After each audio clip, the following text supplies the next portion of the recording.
you've seen what's coming up on the show today. So first up, our gadget pick of the week this time around is the Panasonic GF1. And Abhimanyu has been playing with this for quite some time. So Abhi, quickly tell us, what is this camera all about? And I think this is not a very new camera, is it? No, it isn't. It's launching in India this month officially, but it's been around for almost a year and a half. It's an N09 model. But firstly, when I unboxed this, I was in for two surprises. One is that they sent me a pink model, and I'm guessing Radhika had something to do with that because that wasn't very funny. And of course, the kit lens that they sent me was not the one with the zoom, but the flat, as they call the pancake lens, the 20 mm one. But surprisingly, I will talk about this later. I didn't find that too bad, although I can't still get over the pink bit. But essentially, this is the camera, I think, for somebody who's not quite sure that they want a full-fledged SLR or a digital SLR, but think that, a compact is kind of useless if you have an iPhone or a decent camera phone these days. So you want something that gives you that grip, feel, and the weight of a, kind of a professional camera, decent lenses, but it's still not, all bells and whistles like a full-fledged DSLR. So, that's the category where this one is sitting. Do you think there are people like that in the first place? So that's exactly my problem. I mean, it's nowhere in the middle, actually, if you were to look at it, because it's still as heavy and as bulky as most DSLRs, though obviously that lenses in the DSLRs are slightly larger. I still don't like that 4/3 camera because the sensors are still smaller than DSLRs. So as far as light sensitivity concerned, they're still not as good as the DSLRs, and the prices are ridiculous. And obviously the fact that Panasonic is launching it 1.5 years too late in the Indian market literally makes me feel like that India is their dumping ground where they're dumping all the cameras once everybody else in the world is done with them. So on the marketing, I can say that's a fair point, but let me make my case for it on the specs and the device itself. Let's quickly have a look at the tech specs of the GF1. Let's get into the design first. The GF1 features DSLR-like interchangeable lens system with a full metal body and micro 4/3 lens mount system. The camera is loaded with a built-in TTL flash and also has a 3-inch LCD at the back. The 12.1 megapixel imaging sensor and intelligent auto shooting mode generates great picture quality along with the 720p video capture option. The USB and HDMI comes standard, and this camera is priced at $900 in the West. No official India launch, so stay tuned for the prices. Okay, so you've seen the specs. Now, when the GH1 came on the show last year, that was also a micro 4/3 from Panasonic, but there I was a bit confused because the whole idea of doing this micro 4/3 concept was to drastically reduce the body size of the camera, and that one didn't seem too much smaller than a DSLR. This one though is definitely much smaller and lighter than a DSLR. It's heavy standalone because it's an all metal body, of course, so you can't compare it to a compact, but just look at the size, even the width of the body. You can definitely tell that there has been a lot of space saving by the fact that they haven't had to put the optical viewfinder. So 2 mirrors completely knocked off. The ray of light hits the sensor much quicker. There is of course the electronic viewfinder, which is optional, and you can even put in an external viewfinder onto the top. Though some of the more hardcore camera sites that I checked out, a lot of the experts weren't very happy with that optional viewfinder. And of course, it's got this cute little flash that pops up from here, and it kind of does the job. It's not a super powerful flash, but I found it very decent. And one thing that I didn't like about the camera is on the top, this external control has two parts of the dial. So you can accidentally switch the tiny part of it when you're actually trying to turn the bigger knob. The Olympus EP1, which is the big competitor in this space for this kind of camera, has 2 separate dials, which I think makes it slightly easier to use. Otherwise, a good number of controls, not too many to confuse you, but enough to allow you to play around with in manual mode, a good autofocus mode, and they even put video onto this one. Remember, the GH1, which had video, was 1080p, but it was really expensive, and the G1 didn't have video at all. So this one's gone somewhere halfway at 720p. I actually like this camera mainly because it's really fun to use. You can just put it in auto mode and shoot really quickly without messing around with too many of the settings, and yet the manual mode gives you almost as much as you would want to do, not with a full-fledged DSLR, but from the old days of a normal SLR camera. If you see the photo quality, really nice in all sorts of conditions. The burst mode is excellent, and I'm going to actually quote DP Review, which is one of my favorite sites to check out camera reviews, and they're pretty hardcore. They do 20-30 page reviews, and they've actually said, and I think this is a great pattern pat on the back for any camera, which is that in spite of being a jaded bunch of people, as they call themselves, because they get, world-class cameras coming in every day and they've got hundreds of them, a lot of them from that team actually went out and purchased one with their own money, which is what I always think is the ultimate review, whether reviewers like us will actually buy one or we're just happy with it after playing with it for a while. So a site like DP Review really thought of this camera as so much fun, even though it wasn't the best in terms of specs, that they gave it a thumbs up.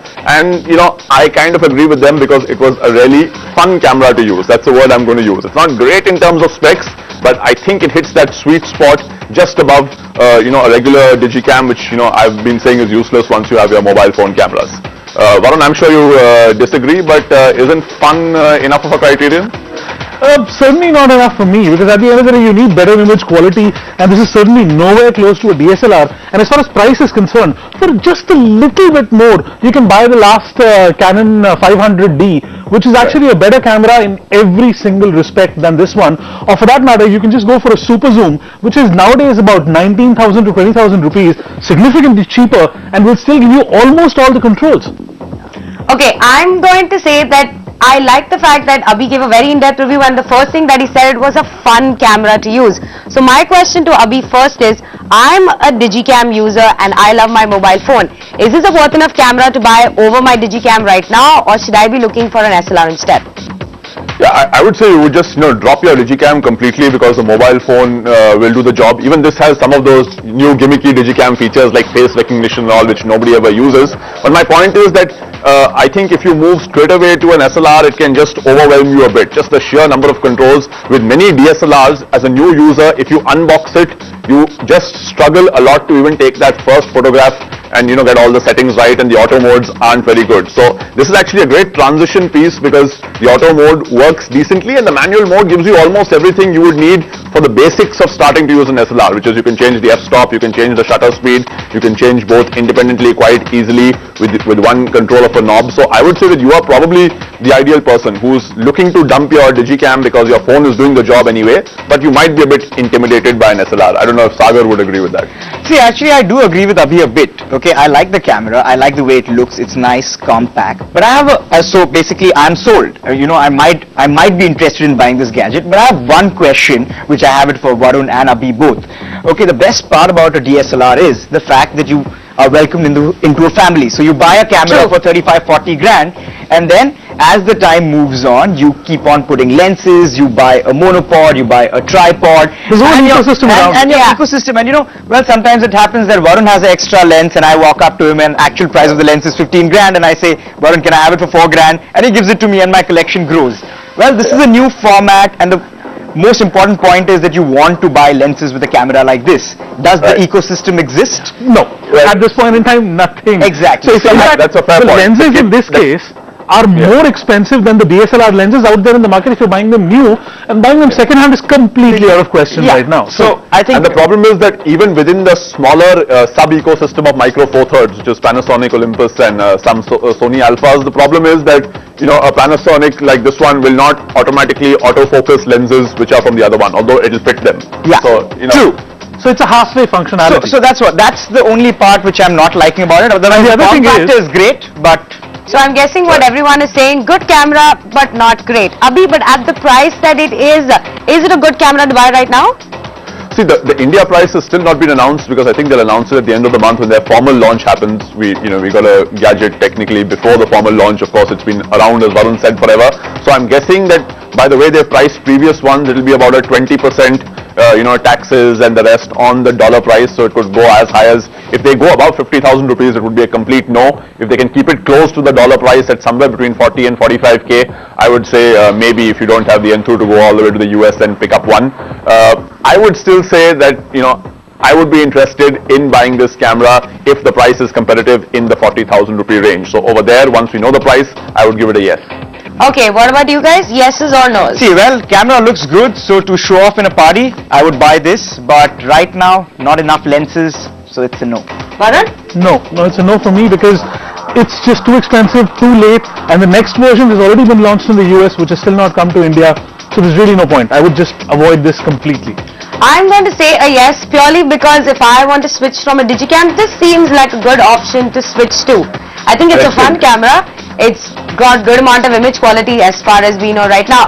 We just hope that the price is right. So with that qualifier at the bottom saying that if the price is right, we think the Panasonic GF1 has a kind of potential to be a good camera in this market right now. And with that, we have to take a very small break on the show. On the other side, mobile number portability is here. But how does it work? We give you the complete lowdown.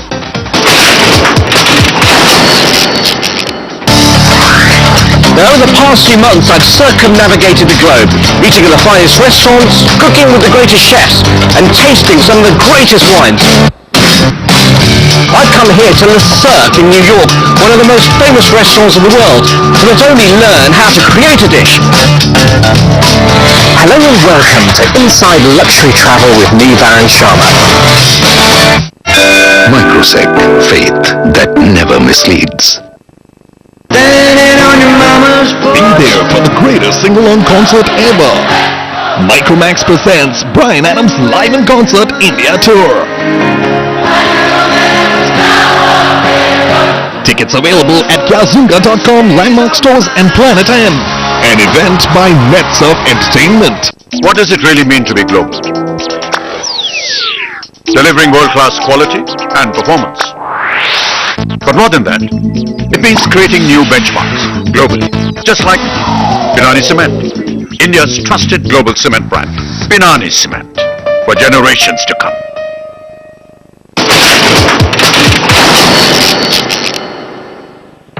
Welcome back. You're still watching Technoholic. In the earlier segment, we talked about the Panasonic GF1, while Varun was very upset that the camera has been launched in India almost a year and a half later. Abhimanyu still thinks that it's a good camera, a well worth buy over a Digicam. We gave it